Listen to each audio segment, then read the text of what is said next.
रंज और गम की बस्ती का मैं बाशिंदा हूँ। रंज और गम, उसकी भी बस्ती, वहां पे मैं बसने वाला हूँ, वहां पे मैं रहने वाला हूँ, उसका मैं राजा हूँ।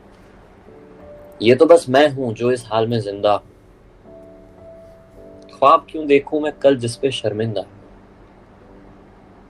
एक ख्वाब, ऐसा ख्वाब था कि जब तुम मुझे पहली दफा मिलने आई थी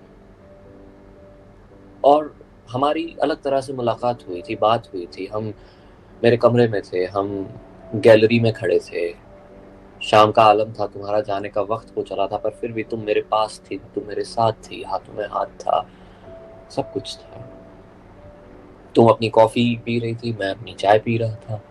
ढलता सूरज, जाते व्हीकल, सब कुछ बड़ा सलोना सा लग रहा था। पता नहीं, ऑल ऑफ अ सडन तुमने मेरा हाथ थाम के कहा था कि सुनो, एक काम करते हैं, शादी कर लेते हैं। और मैंने कहा था, अरे पागल हो क्या, अभी तो हम बच्चे हैं, मन के शायद कच्चे हैं, दिल से सच्चे हैं, पर अभी भी बच्चे हैं। तो तुम थोड़ा सा रूठ गई थी। वो क्या एक पैंतरा था मुझसे दूर जाने का, या फिर मुझे नजदीक बुलाने का वो तरीका था, क्या था? तुम्हारे रूठने के बाद, चले जाने के बाद, मैंने सोचा कि शायद अगली सुबह तुम्हारा तुम्हारा फोन आएगा। तुम कहोगी कि हाँ, मैं शायद कुछ कह गई थी, या फिर तुम मुझे डांटती और कहती कि नहीं, ऐसा तुम कैसे कह सकते हो, साथ है, हाथों में हाथ है, बात है, सब कुछ है, तो फिर क्या चाहिए, कर लेंगे।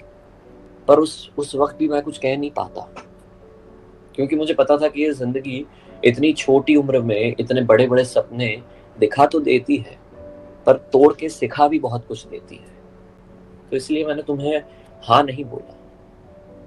अब तुम्हें इस बात का बुरा लग गया, इसीलिए तुम मुझसे हमेशा के लिए दूर हो गई थी, या फिर हमारा साथ सच में नहीं लिखा हुआ था, जिसके बारे में मुझे कहीं से पता था?